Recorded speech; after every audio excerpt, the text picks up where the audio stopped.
Hey, welcome to another episode of Behind the Bar podcast, brought to you by the coaches and clients of RT Fitness Durham, Sunderland, and of course the Barbell Club, and the Barbell Club Online, where we take you from complete beginner to photo shoot ready. So on today's episode, we have our coach, Josh. Coach Josh has been a coach with us in the Durham unit for 3 years now. Was it 3 or 4 years? Absolute cracking coach. I've got all the time in the world from him. He's a new dad as well, so congrats, Josh, on that. So today, I just asked him some questions on how do we define perfect form? When is it beneficial to break form? Mobility, flexibility, and how we can put that into our lives, and when we should put that into our lives. And we also go over the age-old questions of cutting versus bulking. When should the best practice to be do it? The lessons we learn along the way. And macronutrient timing for that as well. So please, if you haven't already, subscribe to the channel, give it a share if you like it. Please hit us up with some comments. The more comments, the better for the show does. It means we're getting actual feedback on it. So yeah, just enjoy the show and drop some comments in as well about it.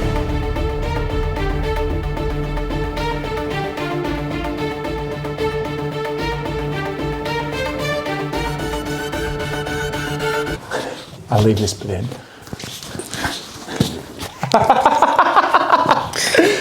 That's it. Okay. All right. Yeah, that's it. Just let it hang. So, Josh, welcome back. Daddy Josh. I know, right? Yes. How, this isn't in the questions, but this is actually, how's dad life now? Working around it, training around him, not it. It. Yeah, the child. Mm-hmm. It's been mint, to be fair. Has it? It has been everything I imagined and more. Aye? Yeah, I know it's as much as I put the... You put the fear of God in it, you put it in everyone, but no, it's amazing, It is? Yeah, definitely. That's what I like to hear. Admittedly, less sleep than I had 6 months ago, but not too much less. Not that I'm showing off, and because inevitably it'll change. Yeah. But he's been good as gold. So. And what are you doing any nights or anything? Or? So how we do it? So when he starts to stir, I'll get up and change him. Get him all prepped and ready, and then Steph will feed him, and we'll go back to sleep. Even work in the early mornings. Yeah. Only a couple of times in the night. I suppose the Tuesday and the Friday night isn't as bad then, is it? Yeah. So it's only the Sunday and the Wednesday night what is going to affect it much. Yeah, okay. I mean, he's only 5 weeks, so he hasn't got a routine yet. It's not his schedule or anything like that. But yeah, it's been sound. Are you trying to put a schedule in? He seems to have found a schedule, but I don't want to say that he's on routine because inevitably next week it'll change. I know that's how it works. I'm aware that you've been warned of all the mums in the gym. All the mums in the gym.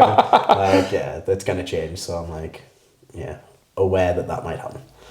But you've had a good so far. Sound, yeah. Mint. No bother. Knee bother. No bother. Getting up and doing nighttime stuff and everything. Not just sack that off. Yeah. Good man. I did for Jake and Dexter, but then I didn't with Cass, where I was always same as you in the gym, but and he was on the breast, so it's I couldn't do anything anyway. It's not like you can do much if he's. No, I mean you can have a little. I'm sure there's injections you can get these days to get some milk going yourself if you want. But no thanks, my pecs are already too big. Yeah, don't want them filling up and getting engorged, no. Not at all. I'm already the biggest in the gym, so yeah. Right then, so these are I wanted to ask you these questions. Basically, I just want to rip some knowledge from you, Josh. Cool. Okay. Sound. So, how do you define perfect form, and is it the same for everyone? Perfect form would be taking a movement through the biggest range of motion that you can get. Right, yeah. Little pause at the stretch, little pause at the squeeze, explosive on the way up, controlled on the way down, but really trying to emphasize the movement. Like, obviously perfect form is going to be different for every exercise because it's different exercise. It's also going to be different for every person because of injuries, like anything that might affect what is. But if you always take the emphasis to go to the maximum range of motion that you can get comfortably with no pain, you're probably pretty close. Now, like I say, perfect form, you've got to break it at some time. Otherwise, if every rep looks perfect, you're not trying, are you? Like, Yeah. you know what I mean? If you're going for 12 reps, if you get 10 perfect reps and then 2 that are a bit sketchy, Yeah. like, as long as it's safe, like, then you know you're pushing it. Yeah, it's like, I don't know, like say you were doing a tempo of 2 seconds, but then them last couple were only a second. Yeah. That's You're fine. just trying to blast them out, or you end up with like a little bit shorter, particularly on like pull exercises. I think it's one where you can get quite a lot out of by shortening the range, because you start at the stretch. Right, okay. So like, say you're doing a row, like the hardest bit is to get it right to the top, Yeah. like right to the belly button. So if you get 8 good reps right to the belly button, and then last couple of reps you're trying to get as far as you can get, you're still hitting the stretch point, which is probably arguably the best bit of the movement, Right. but it's still getting like an extra bit of exercise out of it. Would you say without having to go benchmark? Yeah. Like, you can have a little bit of play with that. I've seen a lot of people do that lately with lateral raises, where it's like finish it with half reps. Yeah, like there's a big movement now of like length and partials have started to be, particularly in the bodybuilding space, have like started to get incorporated, and they're really trying to push that, because there's been a few studies out that have shown them to be better, generally because you can load them more in the stretch position. But obviously if you just do full range of motion reps, and then as you get tired you've got extra fail points. Yeah. It's like doing a drop set. Yeah. In a way. So you basically get... Because you failed at full range of motion, and then if you can get 3 more partials, you've got another fail point, so you're getting more. So 4 partials equals 2 full. I don't know if it's quite that linear, like, I'm not going to argue that. Yeah. You know It's still pushing it out there. Yeah. Is there ever a time when breaking form is beneficial? If so, when? Yeah, and so, I think that's it, so isn't I it? think, like I say, I think you've got to break it at some point. Like, if you think to all the people that will go into a gym and do 3 sets of 10 at the same weight all the time for 20 years, and it's perfect form all the time, but are they doing anything? Because if you're strong enough to get perfect form on every rep, you're not trying hard enough. Yeah. So you've got to break it at some point. And like I say, with the length and partials and stuff like that, you've got that, and you've also just got to test where you're at. Like, if you're going to bench and you never bench to the point where someone's got to peel the bar off you, you're probably close, you can get close, but you don't know where that like hard point is. Yeah. If you don't know what a hard set is, like, again, how are you going to tell that you're anywhere near a hard set? Bench is a good indicator for that, really, isn't it? Because it's the if one, you've got somebody to spot you in anywhere. yeah, out of the like big lifts, it's the one that's safest to fail. Yeah. Well, deadlift probably, because you just can't move it, but Yeah. People don't generally push themselves that far on a squat, though, do they? no, I wouldn't squat to failure. Yeah. Like, would you? Not to the point of where I can't where get you back literally up. can't Like, get back yeah. up. I have done it a couple of times, but like, I wouldn't train like that. I don't think I've ever done intent. I think when I went for a 1 rep max, obviously I failed from there, but I don't ever think I've went for it. I think I've always racked it rather than go down. It's just so fatiguing though. Like, if you take a set of squats to absolute maximum, you're written off for at least 5 minutes. Yeah. Like, realistically. Oh, yeah. Like, unless it's a set of 1 and then you can probably go again. But like, if you're gonna go a set of 10 to absolute failure, like, you're written off, aren't you? You're not gonna be able to move. Like, I mean, for a good chunk of time, it's gonna be a big recovery, isn't it? It is. I think you've seen me in a silly squat amount. I mean, even this morning, I was just doing 8 there, and I had me head on the bar during the rest. Like, I felt great.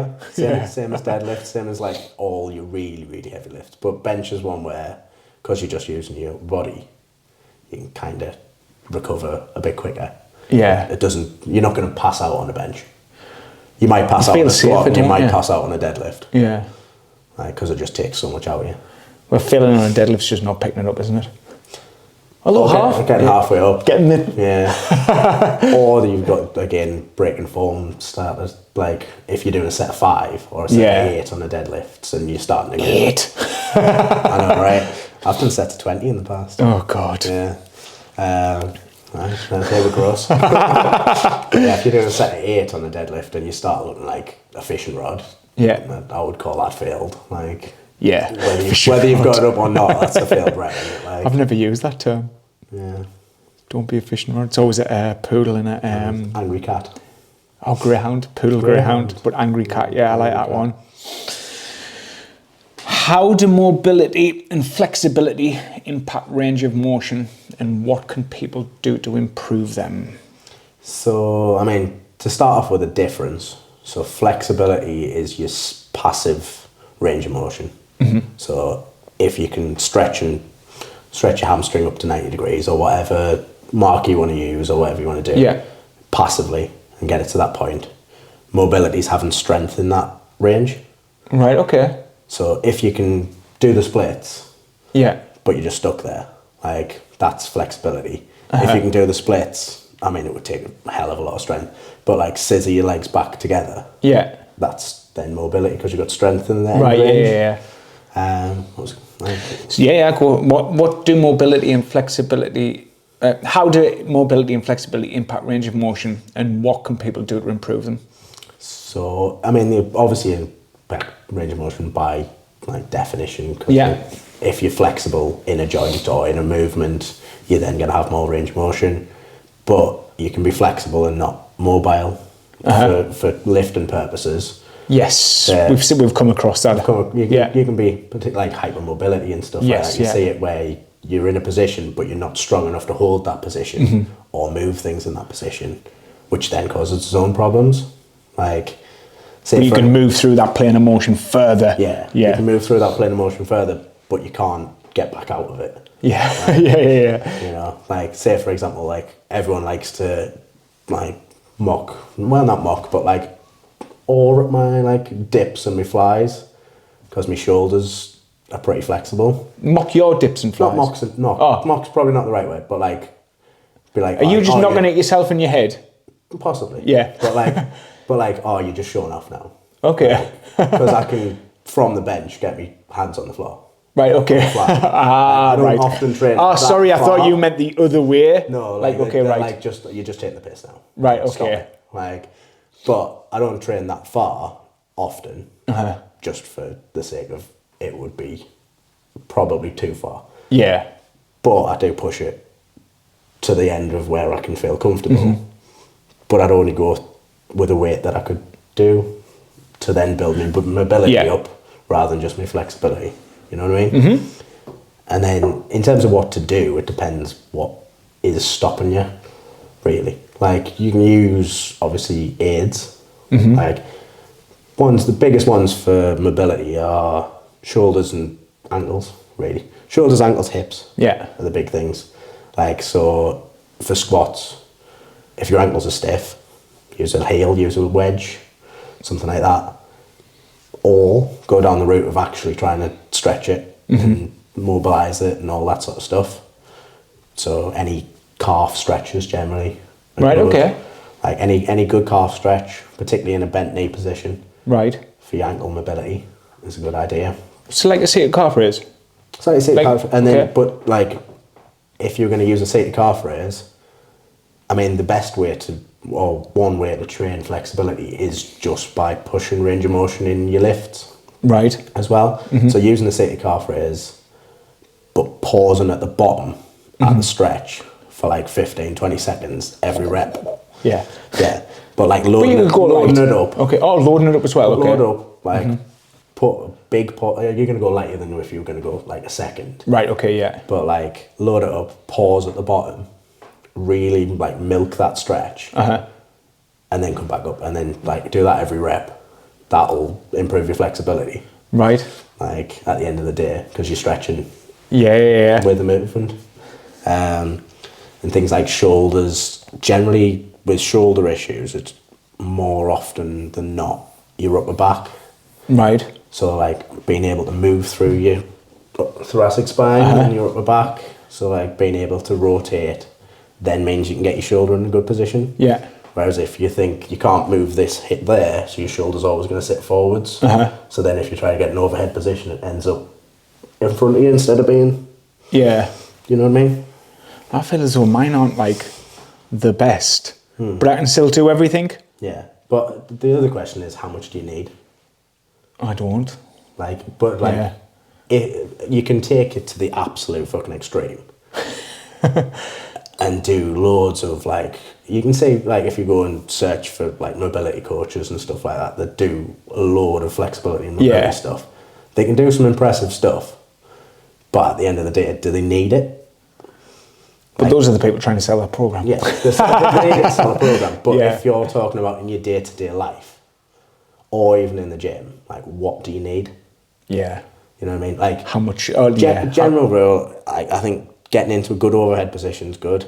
Getting into a good squat, getting into a lunge, being able to hinge, and that's probably still overhead position, but yeah, or getting into a good stretch over there, moving your spine through rotation. If you can do all of those things, you've probably got everything you need to train. Like if you can lunge knee to the floor, or just for just general day life, Yeah. Like, I mean, that was one I was quite like I thought about a couple of weeks ago, was getting up off the floor without using your hands. Because you're changing the bend on the floor. Yeah. Then pick them up. And then go to get up. Yeah. From cross-legged. I'm like, oh yeah, I'm glad that I can get up off the floor without using my hands. And that's a skill in itself, you know, like, so being able to get into those positions, it's something you need potentially in everyday life. Obviously, everyone's everyday life is different, but the question of what you need is then what you need to train, or where you need to push it. If you have blanket decided that you're never ever going to lift your arms above your head, don't need to train it. Don't worry about it. However, will they get the biscuits though? That's true. See, although that's probably maybe why they don't want to do it. I mean, you just put the biscuits on the kitchen counter, don't you? Like, let's be honest. But no, I don't, Josh. I don't. I hide them from everybody. Yeah, locked away in a biscuit cabinet, in a bread bin with a padlock. Right? Ours is actually up. It is like cast a con. You can get the crisps, but that's his crisps. Honestly, we don't even eat. Well, I'll have a ham and crisp sandwich from time to time. But you didn't want him to have them all the time, do you? No. He's only allowed one pat a day, actually. Exactly. Yeah. Like, you're not like, oh, there's the crisp drawer. Just yeah. You know what I mean? That was probably way more long and convoluted. It's all right. No, that's what you want. As you expect. Of course, yeah. It's always good. It's like I'll always say to you all, like, I like to learn from yous, because as much as my learning can only ever go so far, like taking in on, like, I don't know, every time I eat, I always watch a YouTube video on some form of training or something, just to always constantly keep it in my head. But yous are also doing all that as well. Yeah. And yous are all training, so it's like good to get these bits of knowledge and obviously to share. Absolutely. I saw a good thing that was like, that's the inherent Tudor king desire, to have entertainment while you eat, is putting your YouTube video on while you eat. Is it? It's an inherent like Tudor king thing. Do you know what it is on a night, right? Feel like Henry VIII with your entertainment on. Oh, well, like on a night, I'm so precious with it, right? That like if I am like, if I eat, let's say if I do eat in the sitting room, if we're not sitting around the table, it's like everybody has to be quiet. It has to be my telly on. And like I kick off, like when they're talking through it. Doesn't surprise me at all. But it's like as I'm making tea, I'll be like, Sarah, get something ready for as soon as I sit down, because it's I like, it's something eating and watching something at the same time. Yeah. But I've also got this thing about cold food. So I'm precise. So it's got to be like ready to press play. Yeah, straight out the pan, go. And as soon as I sit down, it's like play. But yeah. So what is it? The king Tudor what? Like it's just an inherent, like being a Tudor king, in it. Like, is it? You've got to entertain while you eat. Yes. You can't just sit at the table and just eat by yourself. Well, I do, but I've got YouTube. Yeah. But we do actually sit down and with the boys on the night. But what are the biggest misconceptions about range of motion? Oh yeah, actually. What are the biggest misconceptions about range of motion in strength training? It's probably, I don't know if a misconception's the right word. It's probably just a cop-out that you can't change it. Right. That you are stuck in that position or whatever. You can't change it. Right. Unless there is a physical reason, like your shoulder's not in the joint. You're probably not going to be able to get that over your head. Like, you know what I mean? But yeah. You can probably still improve. It just takes fucking forever. Yeah. That's the problem. Like, for example, like when I first started here, I couldn't really squat to depth because my ankles were really tight. Yeah. So I spent, like, it was literally 4 days a week stretching my ankles, stretching my calves, and I did that for, I must have been 6-8 months. Right. To be able to break parallel just. Yeah. Like, you know what I mean? I'm not asked to grasp by any means or anything like that. Like, it's just a long fucking process. So nobody wants to do that because stretching's fucking boring. Like, yeah, it is. It's like stretching's boring. Nobody wants to sit and stretch for 5 minutes every day or whatever you need to do to get into that position for 6 months to see a noticeable difference. So you go, well, I can't change it, so I'm just going to half rep this, or I'm just going to squat leg press. I'm just going to bend my knees on leg press. You know my standing on leg press. Like, I mean, it's got its place, but like you see it all the time, don't you? Yeah. I think that's more ego than anything else. But it's ego either way. It's saying that you can't change that, and you can't improve your range of motion on an exercise is probably ego as well, because it means you go drop the weight. Like, again, it goes to that flexibility and mobility thing. There's a lot of people that probably could hit a position and hit depth or hit whatever you want to hit if they lighten the load. But you don't want to do that because bigger numbers are better than smaller numbers. Yeah. I mean, they are, aren't they, right? Bigger is better, right? But at the end of the day, like, you never ever, like, nobody cares. Nah, not at all. Literally, nobody cares what you're lifting apart from you, unless you're going to go compete at any sort of lifting event. Nobody cares. Yeah.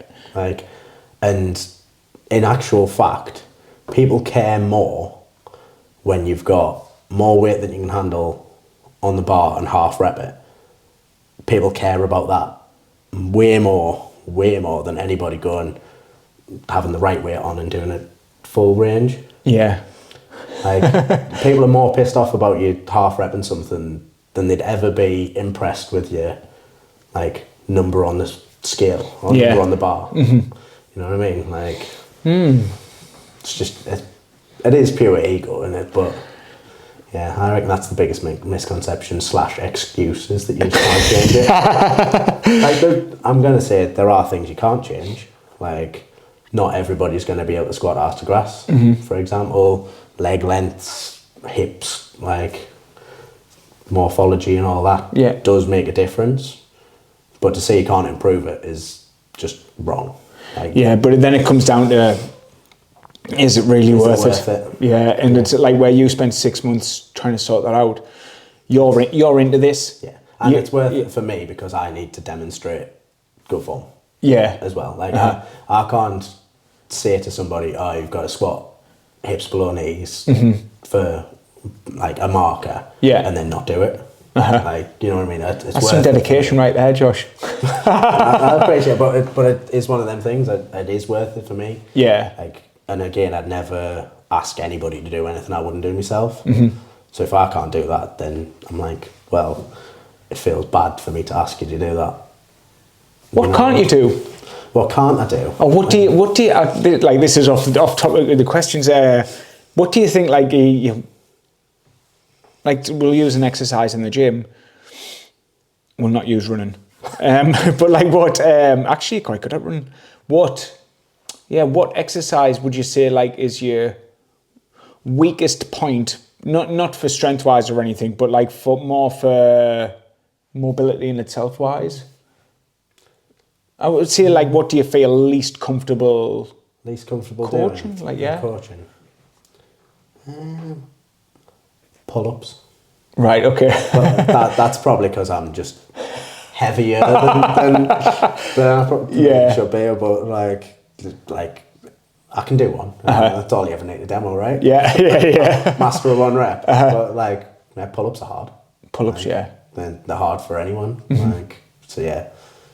Pull-ups is probably the one I think whenever it's on the program, I'm like, oh yeah, I'm best like demo in a band. At least a couple of them or demo in a band and do it like, I mean, demo in the band is the right way, but it feels a little bit, as a coach, to be doing on the band, it feels a little bit like, well, you should be doing that. You know what I mean? Like, I can do a pull-up, I will, like, but not a lot. Then I tell you what though, that comes back to what we've just said there about the range of motion. It's like, they'd be more bothered if you did a half rep body weight than actually just demoing it properly on a band. Yeah, exactly. So yeah. But yeah, and I mean, like, a proper full range of motion pull-up, I will argue, is extremely hard for almost anyone. Yeah. Like, unless you're like really light. But if you're going to go full stretch, shoulders to ears, like, pause at the bottom and then go, like, that's anyone who says they can do 30 pull-ups, I think not full range like that. No, like, you're lying to yourself. I know I could, let's say, blast 12 out normal. Yeah. But full range, obviously, and if you were really controlling it as well, like with a pause at the bottom and like. Yeah. You're looking for me, like, and I am lighter. Qualification, lighter. Lighter. I'm not light. I'm not light. I'm lighter. Yeah. I got to the gym. So I'm 77 kilos. But I know I can do about 6 to 8. I think full. Yeah. Yeah. If you challenged us, I'd hit 9. Yeah. Like, if I had to. Like, I'm sure there are people that can do. Yeah, but when people say they can do 30, in a regular setting, those people. That'd be just one set, by the way. I couldn't do 4 sets of that number. Like, even the people that could do actual 30, you're talking like a handful in the world, I reckon. Like, it is a tough one. Like,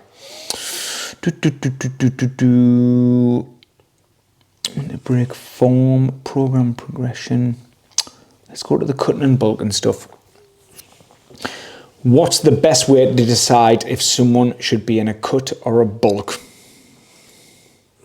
I mean, that's internal, really, isn't it? It's what you want as a person. Like, I don't think. I've got a different opinion on that one. Yeah, but go for it. Like, it depends what you like. It depends what you want in it. Like, are you talking? It depends on the person and who they are and what they're after. Yeah. Like, say you're talking, because I mean the usual one for that question is if you've got someone that's like skinny fat, what do they do first? And again, it just depends on that then becomes a question that you have to ask. It's like, what are you most comfortable with? Like, because if you're going to bulk properly, you're going to have to go for a long time. Yeah. Like, it's got to have to be a good stint.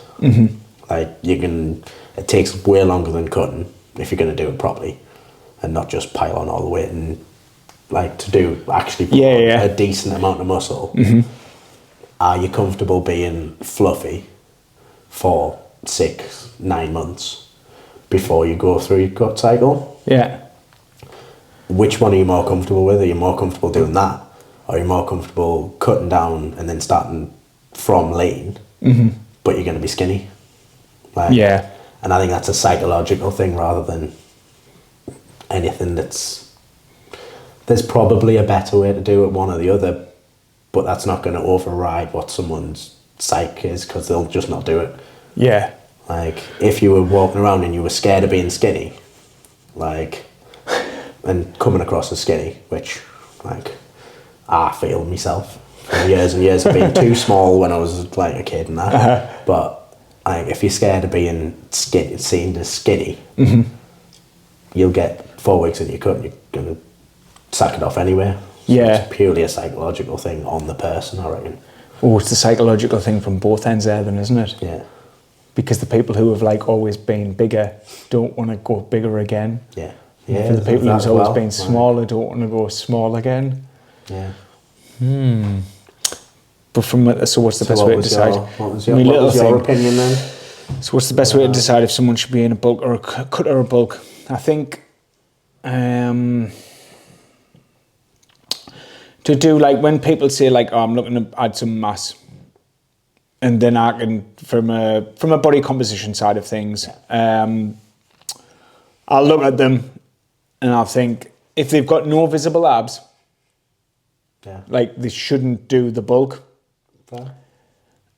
I think from what I've learned, especially these last few years, especially within myself as well, where I've like getting leaner and then like added a bit, but then getting leaner again. I'm forgetting how many times in the last 4 years, something like three times in the last, like, I found that every time that I get leaner, I can stay leaner but get bigger after that.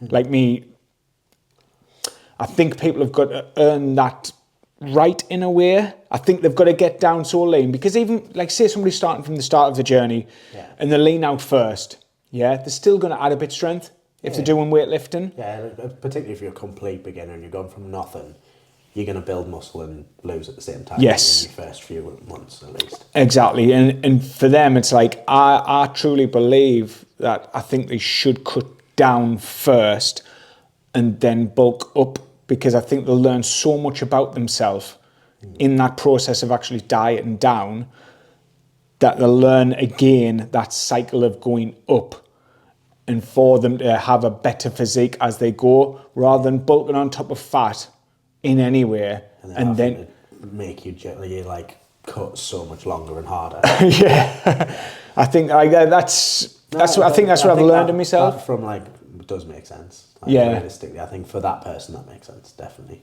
Like, and it's the case of, I mean, there's probably a like body fat percentage where you should realistically go to if you were going to go that far meticulously down it. Yeah. Like, say you've got to be, you cut till you're 10%, yes, and then bulk till you're 15, and then cut till you're 10%, and then bulk till you're 15. Then you never get too fluffy, and you never get like, you're always staying relatively lean, like. Because 10% would be visible abs, wouldn't it? Like, 10%'s a fucking cracking physique. But you know what I mean? Like, or something like that. You'd probably set boundaries on it in that way, I reckon. Yeah, it could be the case of like, okay, like if you want to bulk, well, let's wait till you get down to 10%, and then we're gonna obviously learn a lot in this process. Yeah. You're still gonna add muscle, but then we're gonna, because you've understood what it takes to diet down, now we're still using those same foods. Yes. But just incorporating an extra meal. Yeah, like, because that's the thing of diet. It is a bigger change to diet down, and you're going to be much more meticulous with it. Yeah. So you probably learn more. You're right, 100% right with that. Like, you're going to learn more dieting down than you do, because when you building up, you go, I'm going to stick to these 2,700 calories, but I'm putting weight on, so it's Saturday and I'm going to like have 6 beers with the lads and get a pizza, and it's actually 4,000 calories and like, or more. And then you're averaging, instead of that lean bulk, 2,700. But because you're not like meticulous with your diet, or you're not like paying as much attention to it, you probably don't learn as much. But I think people do learn a lot from the dieting side of things. Diet first. So sort of been epiphany. Actually talking about that. For your regular person that comes in, for like who we deal with, that's generally what the plan should be, I think. You know what I mean? Because there is some people who say like, I want to like bulk up straight away, and it's like fair dues to some of them, because I mean generally it's lads. Generally it's lads. Like, there are there's situations where that makes sense. But like you said, for most regular people that walk through the door, like the physique that you want is leaner than you think it is, so you're probably gonna have to lean down first. Yeah. Yeah, just by adding muscle doesn't mean you're gonna lean out. Yeah. I think that's a fair point for all beginners, really. Like, if you're going to start as a beginner, you probably shouldn't bulk and try and put weight on unless you are, like... My Jake. Yeah, unless you are, like, skinny. Yeah. Like, you're probably best at least doing 3 months just at maintenance. Yeah. Like, rather than going, I'm going to put a load of weight on, or put any weight on, really, and just letting that recomp happen. Because it's the only time that you'll really get a good recomp is when you first start in it. Yep. So you might as well just eat at maintenance and see what happens. I'm going to use this, Josh. Yeah. I'm glad you're learning. Yeah, and that it is good. What's the biggest mistake people make when switching between cutting and bulking? Transition, like from a food point or a... Yeah, we'll go from... I'll tell you what, we'll go from... What did you hear the other day? Was it from bulking to cut or cut to bulk? The old adage of that you lift heavy to put on size and light to tone. So when you're cutting, you go high reps. Oh, so was this on the other training side of things? Okay, right, okay. Yeah. So I heard go that for the it. other day and I was like, I had a little like chuckle to myself. Yeah. That it's still about. Yeah, of course, yeah. There is a reason it's about. Like, there is a reason. But if you look at any training, realistically, the training that puts on muscle is the same that keeps muscle. Yeah. So it doesn't really matter. It's not that big. It's not that big a deal. And any set between 5 and 30 reps will build the same amount of muscle as long as you're the same distance from failure. Yeah. Again, there's a psychological aspect of if you do sets of 30, you're going to quit mentally before you quit physically. Like, it's just hard and you get bored. Like, it is boring, yeah. But realistically, this way you train shouldn't change. There's reasons that you would change it, like if it was your job. Yeah. So like bodybuilders have done that, and that's where that comes from. Right. But if you think about it, for a bodybuilder, their job is to get on stage to get paid. Yeah. Do you want to get injured? If you're going to get, like, you could... In the lead up, yeah. So if they go lighter, you've probably got a lower injury risk. So if you're doing sets of 15 to 20 in your cut, you've got a lower injury risk. You're probably going to go more machine-based and isolation stuff just to minimise your risk of injury. Yeah. Because if you're injured, you ain't stepping on stage, you ain't getting paid.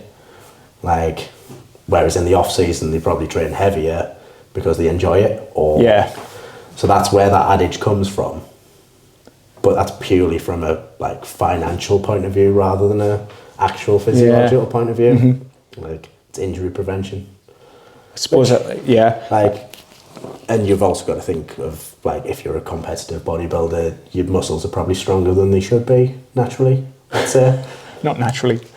As in, they're strong, like they're stronger than they should be. Yes, yeah. Like, and your tendons probably haven't caught up, hence your injury risk's higher. If you're just a regular person cutting and bulking and trying to change your physique, you're probably not at that stage yet. Yeah, but for all the clients who we have, do you know what I mean? It doesn't change whatsoever.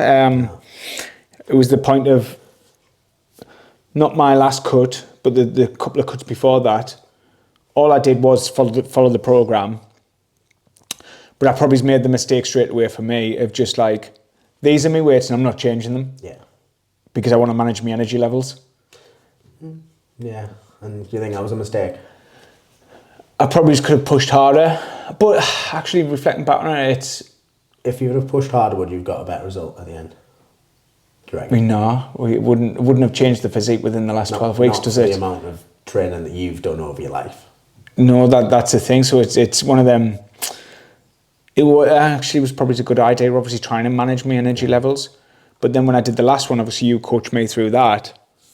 And I suppose it was a change in my training. It was a change because that was purely from a novelty point of view more than anything else. Yeah. Like I was like, wait, you've probably not done this before, so Yeah. try that. Like, But I needed to put that in play, probably because of the time before when I've tried to manage my energy levels and motivational levels of getting into the gym when I'm in such a calorie deficit.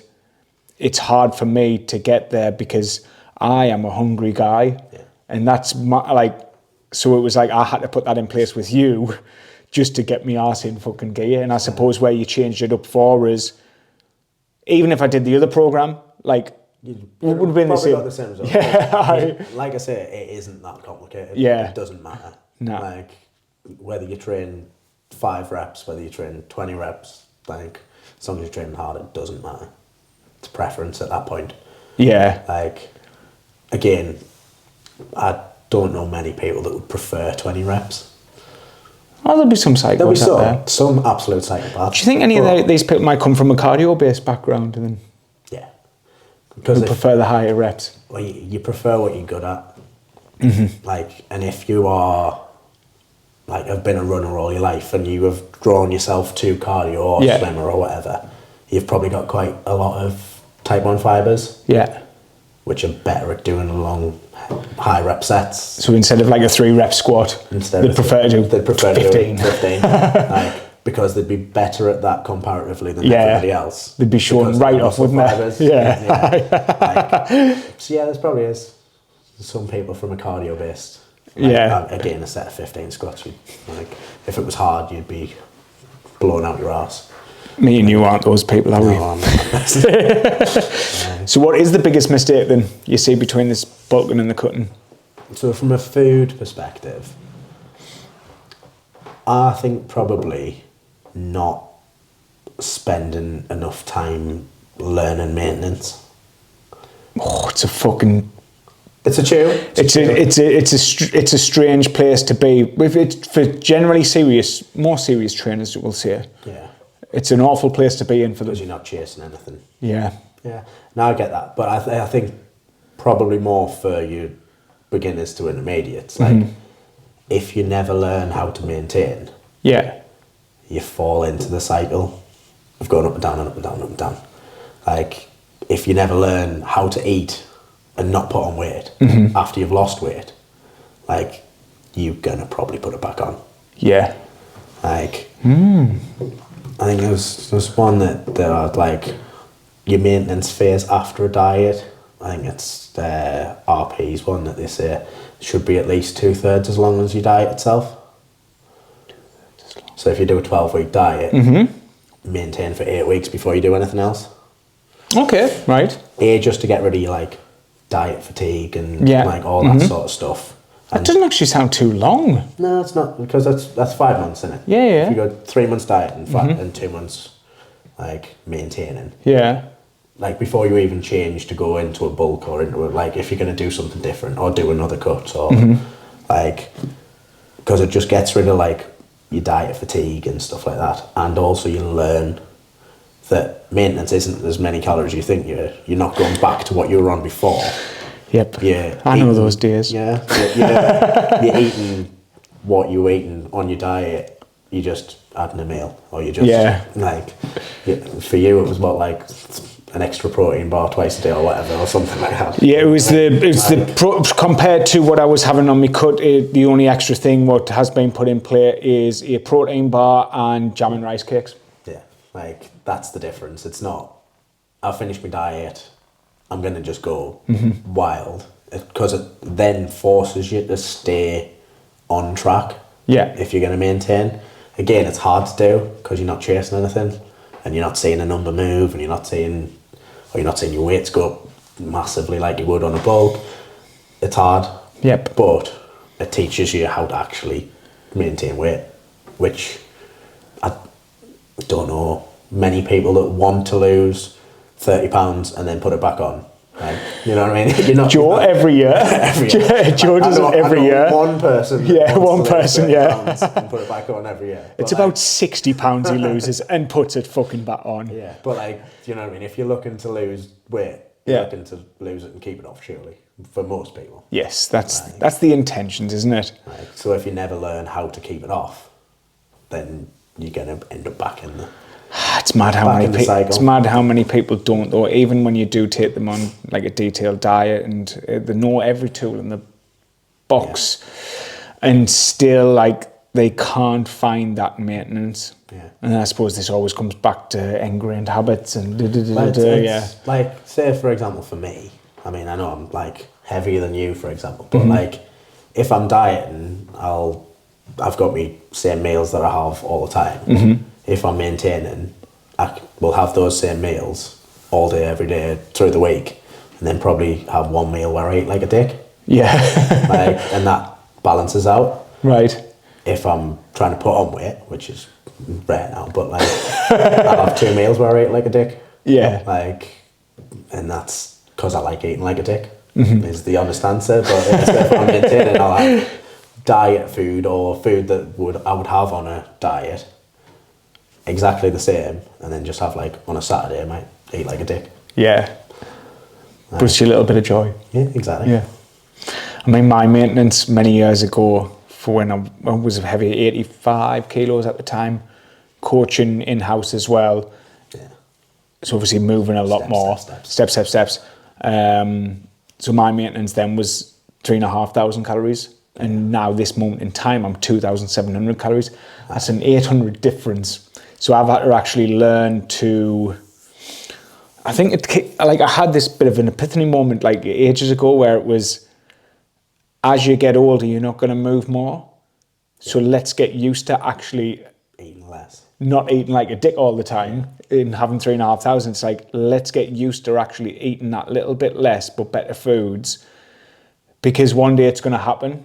And it's like, even for me, as I get older, say if I wanted to keep this current physique, but I do get old, so say when I'm 60, I'm not going to be on 2,700 calories then. No, probably not. I mean, I'm still hoping to be active then. I was going to say you might be, but like... Yeah. But yeah, your activity levels are generally going to decline, yeah. So it might have to go down to 2.4 then, when I'm 70 odd or whatever, but I'm still wanting to stay lean, because I fucking know I will. Yeah. Hottest grandpa. Yeah. It'll be like 2.2, unless I magically put on loads of mass in the next few years, which I'm not willing to actually go to the point of adding a lot of fat to get there. Yeah, and again, it's for what? Just, For what? I'm very happy where I'm at now, actually. I am happy now, because I'm happy in a place of where, so I am doing I know I've said I've never done cuts again, but I am doing it like where I've kept my physique at where if I do a diet, I only need 4 weeks. Yeah. And that's where I'm at, and that's where I'm doing one in a few weeks' time. But this isn't going to be aggressive. It is just like literally going to be calories. I'm not going to be bothered about getting me 15,000 steps or anything like that. It's still just going to be 10 steps. Just calories, done. And see what happens. 4 weeks. 4 weeks, yeah. And probably 4 pounds, maybe it's 5 pounds, just from food alone. Yeah, fair. How important is meal timing and macronutrient balance in each phase? Each phase? Well, like, I mean, macronutrient balance is not macronutrient, but your protein balance is going to be important regardless. Right? So, I mean, I think this one here is like, say, from each phase. So, like, how important is I think I'm reading this as like, timing and macronutrient balance in each phase. Yeah, so each phase of the cutting and bulking. Go for it, sorry. Yeah, go for it. So, I mean, like I said, macros, as long as you're getting enough fat, your fat and your carbs don't really matter. Yeah. Like, pick one that you like, eat more of that if you want, eat a balance. Like, if you want to go no carb, and that feels good for you, do it. If you want to go no fat or low fat. Yeah, low fat. Low fat, not no fat. Low fat and that feels good for you, do it. If you want to go a balance, do it. Like, as long as your protein's where it needs to be. I'd argue your protein potentially needs to be higher on a cut. Yeah. Because you're working harder to maintain your muscle mass than it does on a bulk, because you've at least got extra calories in to use for stuff. But you're still going to be talking satiation levels. And satiation levels. But you're still going to be talking in the same ballpark. Yeah. You know what I mean? You're still talking like 1.6 to 2.2 grams per kilo. Yeah. Like, but you can probably work more towards the lower end if you're on a bulk, more towards the higher end if you're on a cut. Yeah. Just you maintain. And for satiation levels, obviously, meal timing, it comes down, it's going to be how you do it. I would argue it's very hard to get enough protein in if you're not eating at least 3 meals. Mm-hmm. Like, if you haven't got protein in your breakfast, you are chasing the buck. Yeah. Like, even if you're on, the lowest we'll do 140 grams of protein. Yeah. Eating 70 grams of protein in 2 meals, that's a lot of protein. Like, it's going to be, you're already chasing. Like, if you haven't got 30 grams of protein in your breakfast, I mean, if you're going to do no breakfast again, it works. All of these things work. They're all tools.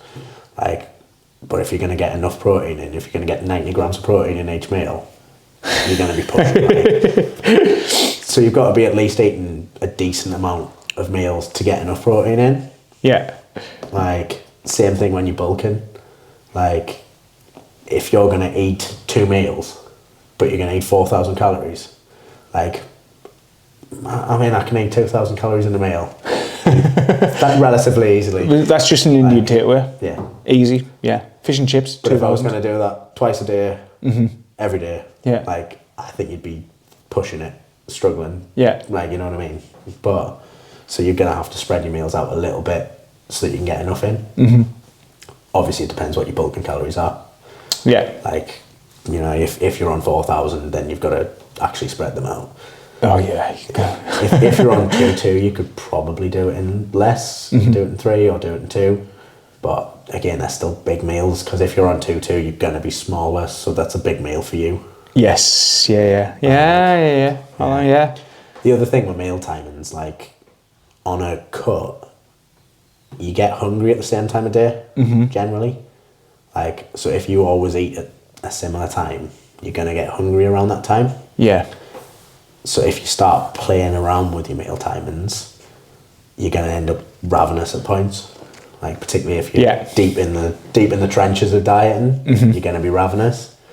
So keeping relatively steady meal timings is going to keep you satiated for longer. Yeah. Because you know... Smaller meals. Yeah. Like, it's that adage of that whole thing of smaller meals of, like, you know, you have your breakfast, you know, you're eating again at 12, it's 11 o'clock, you're a bit hungry, I'm eating again at 12.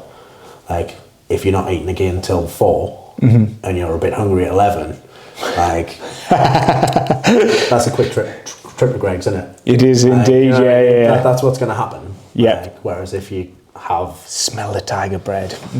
Exactly. But if you're going to have a meal relatively frequently, you know, at least you're probably less likely to snack. Yeah.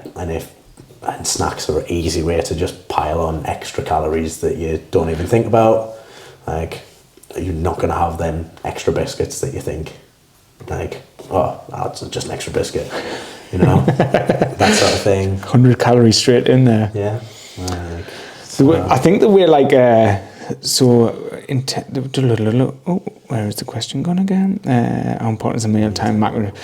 I always think, like, say, when you're thinking about the 3 macronutrients, protein, carbs, fats, alcohol is one, but we're not counting that one today. So with M3, I always just think, keep your protein and fats the same. I always just, like, for me, like I say, I mean, obviously my protein's gone up a little bit. If I actually stuck to that, what I said, like, I don't, it's not an everyday thing, but it was like rice cakes and jam and an extra protein bar, yeah? So it is generally pure carbs what I'm getting there with the rice cakes and jam, but then the protein bar, I'm getting 20 grams of protein in there, but it still has carbs in. It's carb heavy, not fat heavy, isn't it? Like, yeah, and I always just think if, like, them, and it's just generally the carbs what you need are upper and lower, like, depending on that. Like, I think it's an easy way to explain stuff to people. I mean, yes, you can take the fat down as well.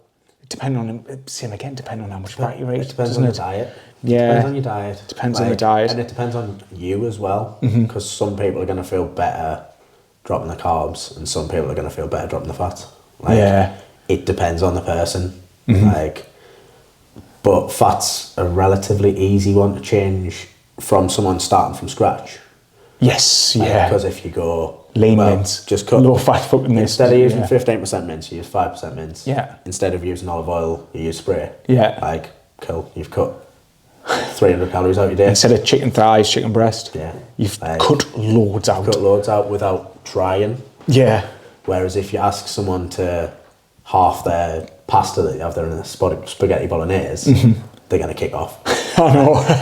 But it looks so small. If you can have the same spaghetti bolognese, but with a leaner cut, like, you're going to save the same amount of calories. Yeah. So it's going to depend on the person, innit? Like, for you, who has everything dialed up, yeah, it's pretty easy to change that dial and just add a couple of carbs and add, you know. Yeah. For someone who isn't as well educated in nutrition as yourself, like, their fats are usually an easier swap. Yeah. It's an easier cut, like, it's an easy way to cut out. I think you need to mention that more, actually, to be fair, like within our client content. Yeah. I seen someone do a video the other day and it was just like literally 3 bits of oil. All it was like spray light, obviously did 5 squirts, 5 calories, tablespoon of olive oil, which was like 112 or something like that, yeah. And obviously 2 tablespoons of olive oil. Yeah. But like it looks the same. Looks the same in the pan. Yeah, when you just go, and you go, yeah, makes a massive difference. And it does make a massive difference. Like, yeah, so that sort of stuff's a relatively easy way. That's not going to change your, like, meal plan, for want of a better word, but or the way that you eat. It's not going to change the way you eat, but can drop calories pretty sharpish. Yeah. Same as using like lighter cheese or skim milk. As much as everyone hates skim milk and it's like water, but yeah. That's what people say, but it's fine. I know, it's fucking, bother me. it's absolutely fine. Like, yeah, an almond milk or an oat milk or one of them ones, but yeah, it's going to be an easy swap that's going to save you calories that you don't even have to think about. Yeah. You know what I mean? Like, and I think on the meal timing for that one, I like to, for me specifically, and I will like say to people as well, why don't you time your meals for hunger levels? But I suppose that's me from a selfish point of view of like, I actually do. So when I'm dieting down, I put a timer on for my next meal so that I know when I'm eating next. You put a time, like you have a little time. So it'll be like, maybe it's a 2.5 hour timer, something like that. So on my phone, like a countdown. Just so I know that when I'm eating, rather than like if I'm feeling hungry, then I'm just going to get something. Yeah, I mean, there's you also generally have control of your day. Yes, yeah. And control of your time. So that's probably easier for you. But I'll say that to other people because they've got breaks. Yeah. And it's if they're breaking, putting it into breaks, it's like, okay, well, you've got this break and you've got this break and you've got this break. This is going to be a lower one. Do you do that so you go like, oh, I might have a snack, and then you go, I've only got half an hour till lunch.